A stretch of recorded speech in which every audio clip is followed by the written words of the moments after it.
What's up mga kababayan ko. So ngayong araw na to ay maglaro tayo ng My X and Y's. So simple lang ang mechanics ng laro na ito. Bubunot ako ito ng mga celebrities nandito sa loob ng kahon. Ganyan ko, ganyan. Tapos kung mayroon ako mahubot, sorry po na Bisaya na. Kung sino po yung nabunot ko po dito, sasabihin ko po kung siya ba ay naging ex ko o kaibigan ko lang po sa celebrities na mga celebrities po sa Pilipinas po. So, kahit mga international po, mikos-mikos na ito po. Sabihin ko lang kung ito ba sila ay naging kaibigan ko o naging ex ko. So, yan ay tinatawag na My X and Y's. So, simulan natin. So, ang unang maswerte na artista na mabubunot ay sino kaya? Si Maris Racal. Si Maris Racal po. So, si Maris Racal po ay naging kaibigan ko lang po sa showbiz po kasi pero masaya po ako na parehas kami po mga bisdak po kami, mga proud Bisaya po kami, pero ano po kanang parang kaibigan ko lang po kasi si Ate Maris Racal, kaya hindi kami naging mag-on po noon. So, gusto na tayo sa pinakauna. Sa pangalawa po. Sa pangalawa po ay si Park Shin-hye.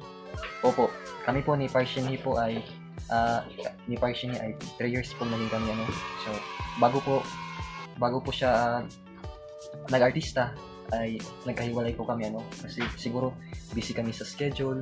May mga times na talagang feeling namin di na talaga namin kaya i-sustain yung relationship namin ni Park Shin-hye.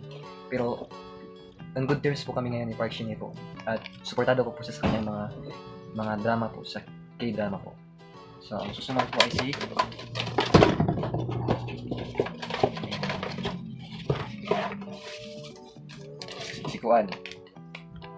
si Catherine Bernardo po. So si Ate Kat po ay hindi ko po naging jowa po, Si Ate Kat po ay naging kaibigan ko po. Ang totoo po niyan, inahangaan ko po talaga sa pag-acting po si Ate Kat po kasi napakahusay niya pong umacting po. Kumbaga isa po siya sa mga nasahanay po ng di kalibreng artista po kapag uma-acting po si Ate Kat. Yun lang po. So sino po ang susunod? So ang susunod ay si Zendaya. Opo, si Zendaya po ay naging girlfriend ko po noon. 2 years lang po kami kasi medyo busy po ako sa mga time ko noon. Busy po ako ng time noon. Busy po ako noon at busy rin po siya. Wala na kaming time sa isa't isa. But then we try to figure it out po. Sabihin ko na catch up tayo, ganito, ganyan. Pero siguro nanlamig po si Zendaya po Pero hindi ko po siya masisisi kung sa breakup namin. Hindi ko po siya sasiraan kahit kailan. Pero ngayon po, masaya po ako na nag-grow po yung relationship po nila ni Tom Holland po. Masaya po ako para kay Zendaya po. So next na po tayo. So ang susunod po ay si Selena Gomez po. So yes po, kami po ay naging mag-on po ni Miss Selena Gomez po 1 year and a half lang po. Siguro mga 16 months po naging mag-on po kami ni Selena Gomez. Ang totoo po niyan, isa po talaga sa gusto ko po talaga na naging girlfriend ko po noon ay Selena Gomez kasi hindi lang po siya yung maganda, mayroon po talaga siyang yung personality ba na napakaganda, napakabait po na tao, sincere, saka grabe po yung mindset po ni Selena Gomez po, kaya tinangaan po siya noon.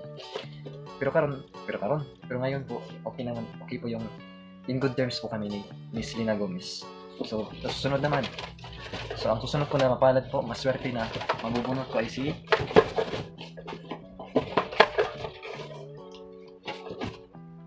Julia Barreto. So hindi po naging kami ni Ate Julia Barreto po nung time po noon, nag-confess po sa akin si Ate Julia Barreto, pero hindi ko po siya kasi type, kaya sabi ko na, Ate Julia, pwede bang maging kaibigan lang tayo? So na friendzone ko po si Ate Julia Barreto. So susunod na mapalad na maswerte ay si Emma Watson. Yes po, naging kami po. Actually po, naging 5 years po kami ni Ate Emma Watson ng Harry Potter po. Siya po ay isa sa, kumbaga po, ultimate po talaga na hinahangaan ko po talaga sa showbiz po industry po. Kasi iba po yung, kumbaga yung pananaw niya po sa buhay, napakalawak po ng kanyang mga ipinagalaban po sa kanyang social media platforms tulad ng Instagram, at nakikita mo talaga na mabuti siyang tao at matulungin sa kapwa. At yun din ang, kumbaga, isa sa mga gusto ko sa isang hinahangaan po. Kaya naging kami po ni Emma Watson po. So, susunod na po tayo.